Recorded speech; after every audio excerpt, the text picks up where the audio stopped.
Banyak yang bilang nih dok ya, dari teman-teman atau para sobat RSU Unmu Jember mungkin sudah tahu ya. Banyak yang bilang lebih baik sakit hati nih dok daripada sakit gigi gitu ya. Nah, Itu dia. gimana itu dok? Kan padahal sakit gigi nggak enak banget ya dok ya.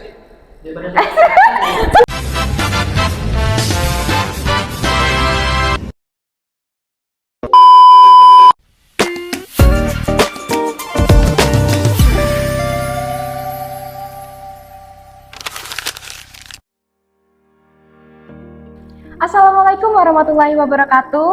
Halo Sobat Sehat RSU Unmu Jember, selamat datang di Prima, podcast informasi masyarakat sehat RSU Unmu Jember. Tahukah Sobat, bahwa kesehatan gigi dan mulut bukan hanya soal penampilan saja, karena juga berdampak pada kesehatan tubuh, mulai dari jantung, pencernaan, bahkan kepercayaan diri. Oleh karena itu, episode kali ini kita akan membahas hubungan kesehatan gigi dan kesehatan tubuh secara keseluruhan. Dan kita ikuti beserta fakta ilmiah dan tips praktis untuk menjaga kesehatan gigi dan mulut agar tetap sehat dan kuat. Dan pastinya kita didampingi oleh narasumber yang hebat, yaitu dengan Dr. Gigi Ikatanti Ratna Anggraini. Selamat datang dokter. Selamat datang. Selamat apa ini Mbak? Sore ya? Iya sore ya dok ya, Sore hitungannya ya. Ya, betul. Betul. Gimana dokter kabarnya? Alhamdulillah sejauh ini sehat, sangat sehat mungkin ya. Iya. Kondisi sedang prima seperti podcast kita. Oke, Prima. betul sekali ya. Prima gitu ya kan. Oke, kegiatan akhir-akhir ini apa nih dok? Selama ya akhir-akhir ini lagi praktek di rumah sakit, di klinik, menjaga anak. Oh gitu ya. Itu aja sih ibu-ibu pada umumnya ya. Betul sekali ya dok ya. Nah pastinya ada praktek ya dok ya. Ketemu dengan berbagai keluhan atau masalah gigi pasien gitu ya, yang berbeda-beda juga. Nah, untuk dokter sendiri cara menanggapinya itu bagaimana? Apakah seru dok bertemu dengan pasien? Oh, jadi pasien itu sebenarnya banyak banget rupanya Mbak Alia. Jadi ada yang tiba-tiba datang dengan keluhan. Kalau saya kan utamanya di gigi dan mulut ya. Jadi ada yang datang giginya udah cekot-cekot, terus udah datang udah nggak bisa ngomong Mbak. Yang udah gitu aja. Terus ada juga pasien datang tapi yang pasiennya itu tidak datang. Jadi kadang itu suaminya yang hadir atau orang tuanya yang hadir mengkonsultasikan keluhan dari anak atau istrinya. Jadi kan kita kayak agak-agak paranormal gitu ya Mbak Alia ya. Jadi pasien tuh beraneka ragam, lucu banget. Tapi seru sekali menghadapi banyak ragam manusia. Masyarakat Jember luar biasa antusiasnya ke kesehatan gigi dan mulut sih cukup tinggi ya. Cuman belum bisa dibilang tinggi tapi lumayan lah kesadaran gigi dan mulut. Betul. Nah, bersinggungan dengan tadi nih dok, karena masih banyak masyarakat yang masih belum aware akan kesehatan gigi dan mulutnya gitu ya, masih dianggap sepele gitu ya kan. Padahal untuk dampak dari kalau sudah sakit gigi itu bisa ke seluruh tubuh ya dok. Nah itu bagaimana dok? Betul sekali. Jadi kesehatan gigi dan mulut itu mungkin masalah kesadaran dulu ya, yang pertama ya. Jadi masyarakat di Jember khususnya itu kesadaran terhadap kesehatan gigi dan mulut itu masih standar lah hitungannya, masih belum terlalu tinggi. Mengapa demikian? Karena yang pertama bisa jadi karena gejala dari penyakit gigi dan mulut itu ringan kalau pada saat awal. Misalnya nih, kalau misalnya ada lubang kecil di gigi, itu kan biasanya dia tidak menimbulkan gejala. Dia menimbulkan gejala pada saat lubang di giginya itu sudah besar, itu benar-benar sudah cekot-cekot. Pada akhirnya sadar akan ke dokter gigi itu baru pada saat adanya keluhan sakit. Yang kedua, takut ke dokter gigi. Nah, ini mindset yang sangat sering timbul di masyarakat ini. Jadi masyarakat itu, saya juga kurang paham sih kenapa ya. Cuman kalau spekulasi saya dikarenakan sepertinya karena bunyi alat kedokteran gigi itu kan nyaring sekali ya Mbak Alia ya.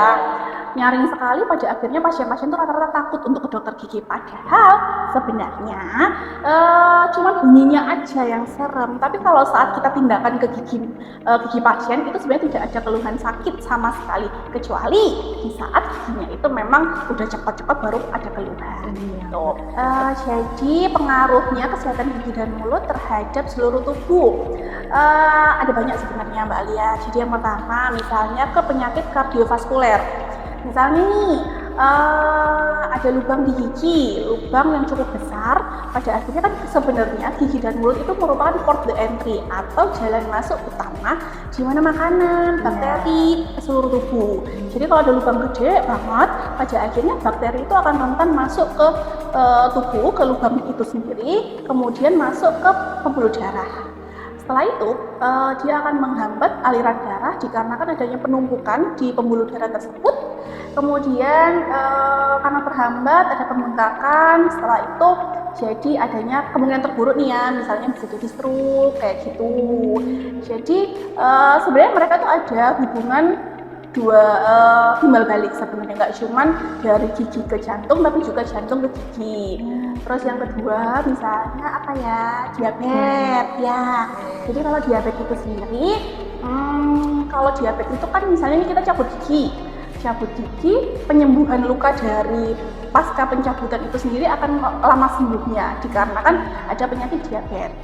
Setelah itu juga kalau diabetes ini Mbak Alia, dia akan lebih rentan dalam pertumbuhan bakteri dalam rongga mulut itu sendiri. Karena kalau diabetes ini misalnya kadar gulanya tidak terkontrol nih ya, pada akhirnya kandungan saliva atau air liur dalam rongga mulut itu akan tinggi karena kandungan gulanya tinggi. Sehingga bakteri itu akan mudah menempel pada gigi karena bakteri itu suka yang manis-manis sebenarnya, manis, lengket. Sedangkan kalau gula darah tinggi kan kandungan dalam salivanya akan lebih ke manis ya. Gitu. Terus apa lagi ya? Udah sih garis besarnya itu aja. Garis besarnya itu ya Dok ya, untuk dampaknya ke seluruh tubuh ya Dok ya. Nah jadi buat Sobat Sehat RSU Jember nih, jadi kedepannya harus lebih aware ya Dok ya terkait kesehatan giginya. Karena kalau udah sakit gitu, apalagi mungkin ada nih para sobat yang menderita penyakit jantung ataupun diabetes gitu ya kan. Nah itu harus lebih aware lagi akan kesehatan gigi dan mulutnya gitu ya Dok ya. Jangan nunggu sakit dulu ya Dok ya. Harus periksakan terus ke vaskes gitu ya terkait gigi dan mulutnya. Berapa Dok? 6 minimal 6 bulan sekali minimal ya gitu. Jadi jangan takut juga ya Dok ya kalau mau periksa gigi, jangan nunggu parah dulu baru periksa gitu ya Dok ya. Karena sesungguhnya kalau misalnya giginya lubangnya itu sudah parah, datang di saat cekot-cekot itu sebenarnya nggak bisa kita apa-apakan sebetulnya. Misalnya nih tinggal tunggaknya giginya cekot-cekot, jadi kita akan menunda masa pencabutan itu. Karena kalau cekot-cekot pencabutan itu sangat kontraindikasi. Jadi kita biasanya medikasi dulu, kita kasih obat dulu, setelah sudah keluhan mereda, pada akhirnya baru kita melakukan pencabutan. Eksekusi ya. Betul. Gitu. Oke Dok, kan kita juga sering mengalami ya Dok ya, kalau sudah sakit gigi gitu ya kan, kalau sudah makan, nah itu kan juga terganggu karena sakit, ngilu gitu ya. Nah itu apakah dampaknya juga kedepannya juga mengganggu kepada sistem pencernaan dan penyerapan nutrisi yang ada di dalam tubuh kita ini Dok? Pertanyaannya bagus sekali Mbak Alia. Jadi apakah berpengaruh antara sakit gigi dan mulut terhadap sistem pencernaan manusia? Sangat berpengaruh. Misalnya kita lagi sakit gigi yang sebelah kiri itu lubang besar sekali, pada akhirnya tidak bisa dilakukan untuk mengunyah. Akhirnya kan kita mengunyah satu sisi nih, pakai sisi kanan aja. Akhirnya kinerja untuk sisi kanan itu jadi maksimal. Dan saya yakin pada saat pengunyahan itu sendiri makanan tidak halus, karena mengunyahnya kan satu sisi nih, tidak optimal. Jadi makanan yang tertelan itu pada akhirnya masih dalam size atau ukuran yang lebih besar-besar, kurang halus. Pada akhirnya sistem pencernaan kinerjanya itu jadi harus lebih keras lagi. Ekstra ya, iya betul. Ya. Jadi kasihan. Akhirnya nanti bisa jadi keluhan yang sering timbul itu sembelit atau sakit pencernaan lainnya kayak gitu. Jadi kan sangat berpengaruh sebenarnya. Apalagi misalnya ada lansia itu giginya banyak yang hilang. Iya. Pada akhirnya pengunyahan juga jadi kurang halus. Terus makanan tuh kan jadi pilih-pilih toh Mbak Alia. Misalnya mau makanan yang lembut atau ada beberapa makanan yang tidak mau. Sedangkan makanan itu nutrisinya tinggi. Pada akhirnya kesehatan tubuh pada lansia tersebut juga jadi minimal atau tidak optimal gitu. Ada pertanyaan lagi nih dok ya, apakah stres dan kesehatan mental itu juga bisa berdampak pada kesehatan gigi dan mulut ya dok? Nah untuk contohnya sendiri tuh apa saja nih dok? Oke, jadi kalau berhubungan dengan stres nih, terutama para Gen Z Ya, yang sekarang betul. sudah paham sekali terhadap kesehatan mental Ya, mental health ya dok mental ya. health kalau kata Gen Z. Betul. Jadi kalau misalnya kesehatan mental ini terganggu atau lagi stres, biasanya orang-orang itu kan sudah tidak peduli Mbak Olia terhadap kebersihan gigi dan mulut. Mereka boro-boro mau mikirin kesehatan gigi dan mulut, mikirin putus cinta aja udah luar biasa kan. Betul sekali. Atau apa kan gitu, atau lagi skripsi misalnya kan, kayaknya udah kesehatan gigi dan mulut itu nomor sekian gitu kan. Jadi menjaga kebersihan rongga mulut itu jadi bukan prioritas utama lagi. Bisa jadi kalau misalnya dalam kondisi yang terparah itu mereka bisa merokok, intensitas untuk merokok itu jadi lebih tinggi. Sedangkan rokok sendiri itu kan asapnya atau uapnya itu tidak baik dalam rongga mulut karena panasnya yang pertama, karena nikotinnya juga tidak baik yang kedua. Setelah itu bisa jadi minum-minuman yang keras atau alkohol gitu ya. Boleh disebut nggak sih? Semoga ya. Jadi kalau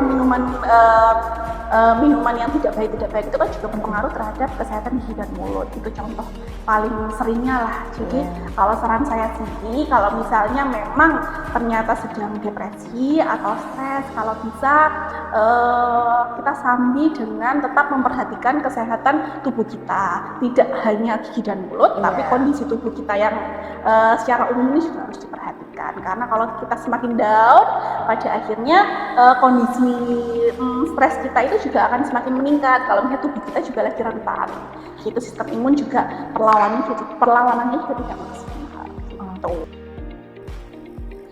Nah banyak yang bilang nih dok ya, dari teman-teman juga para sobat RSU Jember mungkin sudah tahu ya, lebih baik sakit gigi nih dok daripada sakit hati. Padahal sakit gigi juga nggak enak ya dok ya. Nah itu gimana dok? Betul banget ini. Cuman saya nggak tahu ini banyak pepatah seperti itu saya juga nggak tahu. Padahal kalau sakit gigi itu Mbak Lia, kita tuh juga nggak bisa melakukan aktivitas karena kalau kata pasien-pasien ini seringnya kalau sakit gigi itu sampai kemana-mana, entah itu kepala pusing, terus sampai ke tengkuk, pundak, pokoknya nggak bisa ngapain. Kayak ibu-ibu ada di kasus nih, ibu-ibu datang ke saya, dok saya sakit gigi, saya tuh sampai marah-marah sama suami saya dok, saya tuh sampai nggak bisa masak dok. Nah itu kan luar biasa efeknya. Kalau sakit hati mungkin kita masih bisa makan dengan nikmat, mungkin masih bisa ya, tapi kalau udah sakit gigi itu luar biasa. Jadi mungkin karena belum mengalami aja. Ya gitu. Oke nih dok, mungkin sambil lalu, oke ini pertanyaan terakhir nih dok ya. Mungkin ini juga sebagai pengingat buat para sobat RSU Jember ke depannya untuk lebih aware lagi terhadap kesehatan gigi dan mulutnya nih dok ya. Langkah sederhana apa sih dok ya yang paling efektif untuk menjaga kesehatan gigi dan mulut nih dok? Tidak pernah saya bosan untuk mengingatkan pada pasien-pasien itu bahwa paling sederhana sebenarnya sikat gigi. Udah itu paling mudah dan paling simpel yang bisa kita lakukan, tidak mahal.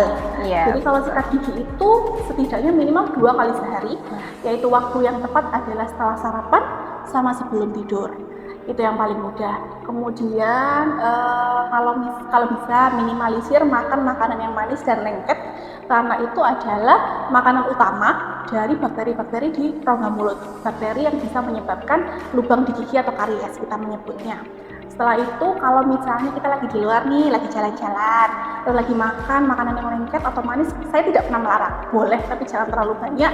Setelah itu kalau tidak memungkinkan untuk sikat gigi, kalau bisa kumur dengan air yang bersih, kumur-kumur aja, jadi biar makanan manis dan makanan lengket itu tidak mengendap terlalu lama dalam rongga mulut, sehingga bakteri meminimalisir bakteri bisa menempel pada gigi kita. Kemudian terkait pemilihan pasta gigi dan sikat gigi. Kalau misalnya sikat gigi sendiri itu pemilihannya harus, kalau saya sarannya kepala sikat itu yang ada bulunya ya Mbak Lia ya, itu yang kecil agar dia bisa menjangkau ke permukaan belakang dari gigi kita, jadi lebih bersih. Terus bisa jadi ada kalau di kemasan sikat gigi itu ada tulisannya biasanya soft atau medium atau extra soft. Kita pilih kalau bisa yang soft aja. Kalau bapak-bapak nih biasanya itu nggak marem kalau misalnya pakai yang soft karena terlalu lembut katanya. Jadi beliau-beliau ini lebih sering pilihnya yang medium. Kalau saran saya mending yang soft aja. Karena kalau medium itu juga ditakutkan nanti ke gusi itu jadi mudah berdarah. Apalagi kalau bapak-bapak misalnya nih kita lagi sikat gigi buru-buru kan, udah terlalu siang nih harus sikat gigi buru-buru nih. Akhirnya sikat giginya terlalu keras banget ya. Bulu sikatnya yang medium pada akhirnya gampang berdarah gitu. Terus untuk anak-anak, kalau yang sebelumnya ini pemilihan pasta gigi itu rekomendasinya kandungan fluoridnya 500 ppm. Tapi untuk sekarang dokter gigi anak, spesialis anak itu merekomendasikan untuk pasta gigi kandungan fluoridnya 1000 ppm. Gitu. Jangan lupa setiap pembelian pasta gigi dan sikat gigi kandungan di dalamnya harus dibaca ulang karena demi kesehatan gigi dan mulut kita dan keluarga. Betul sekali. Nah, itu tadi ya para sobat RSU Unmu Jember untuk langkah praktis yang bisa para sobat terapkan nih di rumah gitu ya Dok ya, dalam sehari-hari gitu.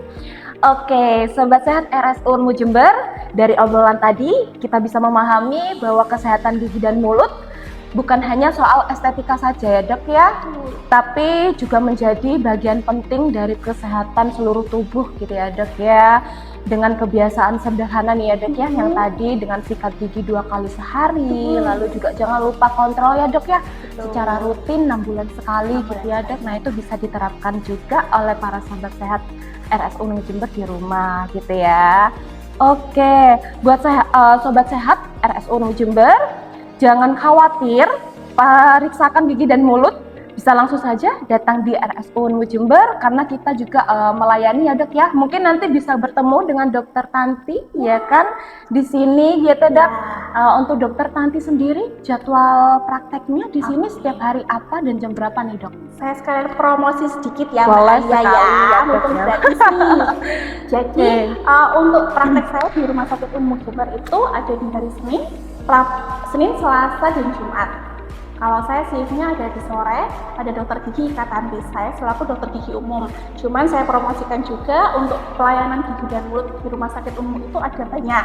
Nggak cuman pelayanan gigi dan mulut umum aja, tapi juga ada polispesialis. Ada yang pertama itu spesialis konservasi gigi, kemudian yang kedua spesialis bedah mulut. Kita untuk jadwal selalu terupdate di Instagram dan juga WA Story di RS Unmu ya Mbak Lia ya. Betul sekali.